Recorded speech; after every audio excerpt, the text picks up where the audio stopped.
Oh, good pull.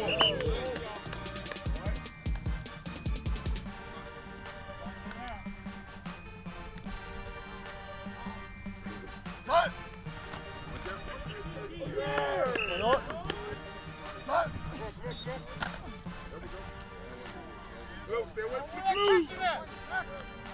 Get the two. Let's go, John. Get the two. Let's go. Stay away from it. Keep coming. After an encouraging offensive breakout performance by the Hawkeyes against Northwestern last Saturday, Iowa rides the momentum of that 33-13 victory to Purdue to face the Boilermakers here this morning at Ross-Ade Stadium. And the weather is definitely coming off the bench today, buddy boy. Well, this wind coming out of the south is 20 to 25 miles an hour with gusts of 50. Now, 50 mile an hour, that don't even blow your helmet off down on the field. Field position might have something to do with today's game. Bring it in here. Come on. 4-4 is the record, and traditionally Iowa's been very strong in the month of November, pushing towards that Big Ten West outcome and a nice warm bowl trip here. The opponent today, Purdue, of course, on the road. And we all remember what happened last year. Iowa came in undefeated, 6-0, ranked second in the country before the upset that day. A little revenge this year, perhaps?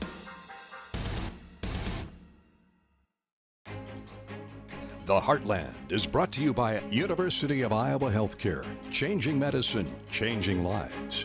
U.S. Cellular, the official wireless partner of the Iowa Hawkeyes.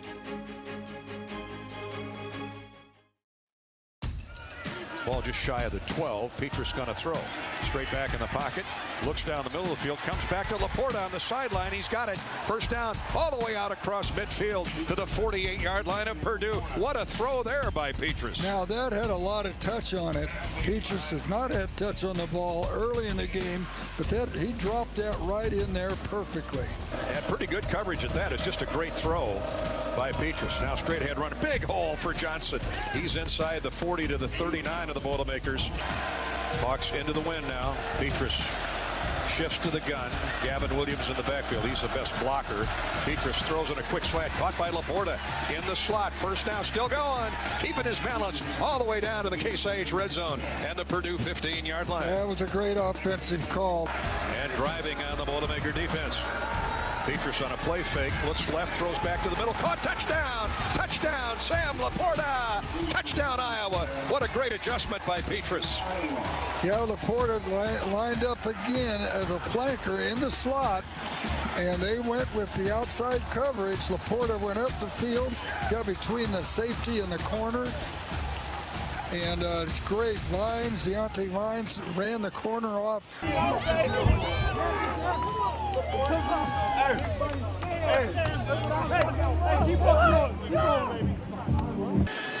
Here's O'Connell. Hawks get pressure. He throws down the field. Picked off. Intercepted. The ball was high and picked up by Kayvon Merriweather. Kayvon Merriweather with the steal as the ball floated away from the quarterback O'Connell. And Tracy was on the other end. Tyrone Tracy was the intended target. Let's see if the Hawks can take advantage of it, leading 7-0. Reganey goes in motion. Petrus rolls out right. Oh, Luke Lachey's wide open and rumbling down the field. Still going out of bounds. Blown coverage by the Purdue defense. Well executed by Petrus. One running back, four receivers. Quick hit on the slant. Caught. Running for the end zone is Reganey. Touchdown, Iowa. Touchdown, Iowa. A slot slant, and Reganey ran away from the defender. And again, they're blitzing the corner. They were going to get to our quarterback. Reganey popped wide open. What a great call, and what a great execution.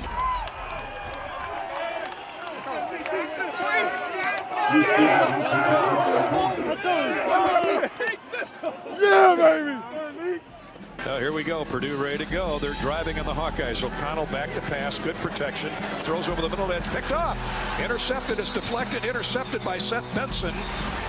And the Hawkeyes should have the football. They do. Oh, but maybe they're going to call a trap. You know, they're calling down. Hawks have the ball in the second Aiden O'Connell interception, and they're going to go to the ground with Kaleb Johnson. Took a look inside, gets outside, turns the corner, still going, breaks free from a couple tacklers, heads to midfield. Purdue looked like they gave up. Here's Petrus, straight back. They blitz, delayed blitz, pass caught, first down, still going. 30, 20, 15, Reganey inside the 15 to the 13-yard line. The Hawks are blistering Purdue on the blitz. How can a wide receiver get that wide open? So it's a 26-yard field goal, and it's right through. Good. The Hawks go up 3 scores, 17-0, 6:11 to play here in the first half. Waits for the snap. Here it is. They hand off to Maccabee, and he's tripped up by big Aaron Graves, who fired across the line of scrimmage, got him by the ankles, and flipped him over. 2:26 to play, first half. Here we go. Empty backfield. Hawks. Van Ness chases O'Connell out of the backfield and flings him to the ground. Lucas Van Ness came untouched. Wow, what a play. Van Ness plays inside and outside. Lucas Van Ness slung O'Connell down. He was slow to get up. And that'll be it for the first half. Hawks impressive, 17-3 over Purdue. The Heartland is brought to you by Iowa's corn farmers of the Iowa Corn Growers Association and Iowa Corn Promotion Board. When corn grows Iowa, Iowans win. Hy-Vee, the official grocery partner of Iowa Hawkeyes football.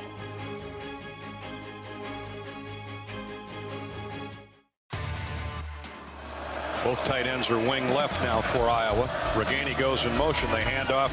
Quick hitter to Kaleb Johnson. Look out. 40, 45, 50. One guy to beat. He's in Purdue territory. Put it on the board. Touchdown, Iowa. No flags. Kaleb Johnson. They blitzed late, and Johnson ran right through the hole. And see you later as he drove it down Main Street. 75 yards. He saw the cutback in the second because the blitz overran the play. He saw the cutback, and right there you get to see his speed.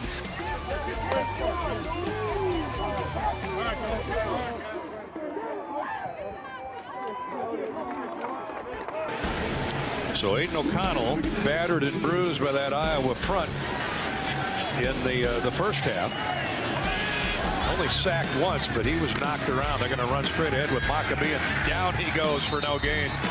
Wanted to run it off right guard, and they bounced him into the backfield. And Noah Shannon on the right side waited for him, Maccabee, to bounce it to the outside, and he just bear hugged him. That's Tyrone Tracy. As O'Connell looks to throw, pocket closes on him. Ball hit. The receiver lost the football. They're going to call it incomplete. Boy, what a hit. Oh. And he just was crushed as the ball arrived. Jones is part of a double slot left. O'Connell looking that way. Fires, caught by Charlie Jones, and he's crushed as the ball arrived by Riley Moss. Boy, can Riley Moss tackle. Always could. Open field. That's a tough gain of 2 or 3 for Charlie Jones. There's a hammer down by Riley Moss. 3rd down and 8 for Purdue. O'Connell back. Here comes Van Ness. They sandwich him down. A sack. And he had no chance. Deontay Craig and Van Ness on a tackle twist stunt. And they both met at Aiden O'Connell. Meet you at the quarterback. Hawkeye defense. They're showing blitz with Campbell up the middle.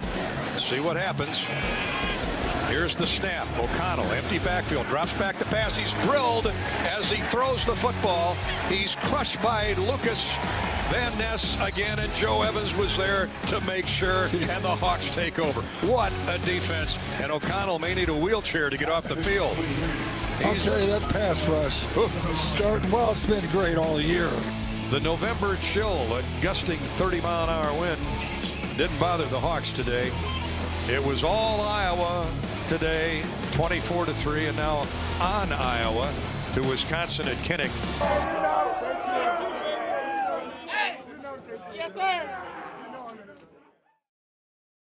When you're on that mission, doesn't mean that if I don't accomplish what I'm after, there's not satisfaction. And satisfaction can come in a lot of different ways. I mean, a carrot dangled in front of you can be, I want to say a drug. It can be a catalyst, and it can keep you going, and it's addictive.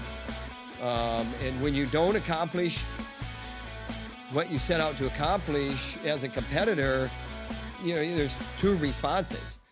And anything from, you know, not caring and kind of not caring to just quitting is the same. And that's one response. And then the other response is to keep fighting for what I know is going to be mine. I mean, I probably didn't realize where I was good at wrestling until after Big Tens. And that's like crazy to say, but like talk to Tom and Terry, like my growth between Big Tens and Nationals was huge. And it wasn't because I did a whole lot different. You know, it wasn't because, oh, he got tougher. Oh, he wanted to win more. No, I've always wanted to win. It was just realizing, oh, I'm really good in this spot, or I'm not really good in this spot. Like, I got to change that. And then just that little switch is what kind of made me like open my eyes and be like, wow, I know how to wrestle now. Spencer, how are you physically? I'm good, man. I'm good, man. We're you know, it's no matter how you feel, it's always one day at a time, and getting ready for season and getting ready for those first matches coming up. So they're coming up in like 3 weeks. So. Do you have a word or a phrase to describe your journey? Man, that's a great question. I would say it was arduous. Would be a good word. You know, it was long, arduous. You know, but in a good way.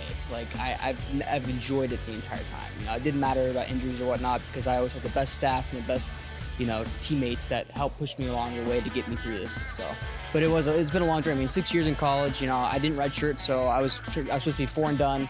And then the COVID year happened, and then I had, you know, injuries happen, and I had to miss last year. So that's the word I would describe. Are you as hungry as you were when you came in 6 years ago?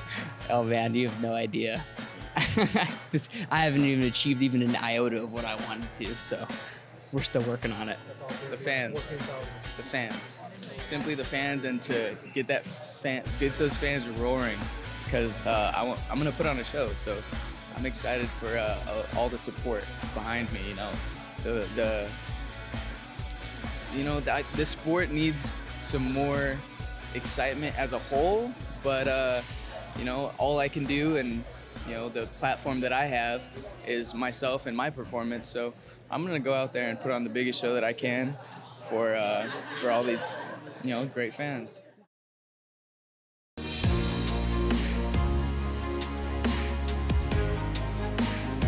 Dear Hawkeye supporters, when I chose the University of Iowa as my new home, I had a vision of what it would be like. Today, in my final season, I can tell you that all the support I've received in my time here has exceeded all of my expectations. Iowa Athletics truly is a family. My motivation as I pursue my 4th national title this season is more than just winning. Being a Hawkeye is about more than just me. When I'm in that circle, standing in the center of a sold-out Carver Hawkeye Arena, the best place in the whole world to wrestle, I might be one wrestler in the black and gold, but I know that I am representing an extended family. A family that has helped to provide me an opportunity to compete to the best of my ability. I am motivated by our record-setting fan base and by our generous donors who take our dreams and vision for what we want to achieve and make them a reality through their support. That's what builds a championship culture. Your support has put me in position to chase a 4th national title, and for that opportunity, I want to say thank you. Thank you for allowing me to chase my dreams in the best environment that I could possibly imagine. Go Hawks.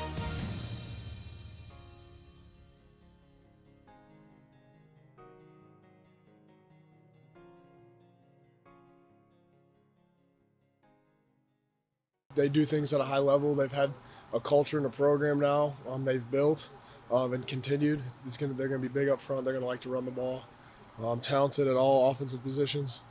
And again, it's just going to be a battle at the line of scrimmage. So they're just a very disciplined group of guys that's always willing to do what they're told. They always have great schematics, and they're always in the right place at the right time. They're a very fundamental group, so that's ultimately what's leading them to their success. Front line, they have two really good running backs who run downhill, fast, strong. They also can make cuts. So I think just really stopping the run game. I think they have some really good receivers. I think they have a quarterback that's experienced. I think he's going on his 3rd year. I think it'll just be we're playing another week of just playing a really good offense. Who have weapons all across the field, all across the board. Oh yeah, every year it's big dudes, and I feel like every year the battle's always one up front. So whoever dominates the line of scrimmage, I feel like is going to come out victorious Saturday. So. Wisconsin, yeah, definitely. They're a great team, great athletes, and they do their job really well. So they play just like our defense, hard, physical, and they know their weaknesses, and they pride themselves on not letting us expose the weaknesses, just kind of like our defense. Yeah, I mean, you see a lot of similar things. They still run the same defense. Coach Leonard's still there. Now he's the head coach, obviously, so but he's keeping that defense intact. They play hard. They're tough, they're physical. A lot of big guys in the D-line especially, and I know they lost a couple linebackers, but they got some good depth there. A lot of guys have been rotating in, so they're still a good defense, and we're just treating them the same way. They still do the same things that I've seen for the past 5 years. They go out there and they play their cover 3 match, or however you want to call it, and that's what I've seen for the past 3 years, and that's what we're going to get this week, I'm sure. And we're ready for it, and just got to go out there and execute. Have you seen the confidence grow on this team in the last couple of games? Yeah, it's anytime you get a couple wins back to back, get back on track, and back to really having fun playing football again, and it's good. And I think that's where we're at. But the trick is just to keep it going, because nothing's guaranteed. We're going to keep playing well. Gotta just put the work in and go do it again Saturday. This has been a presentation from Learfield,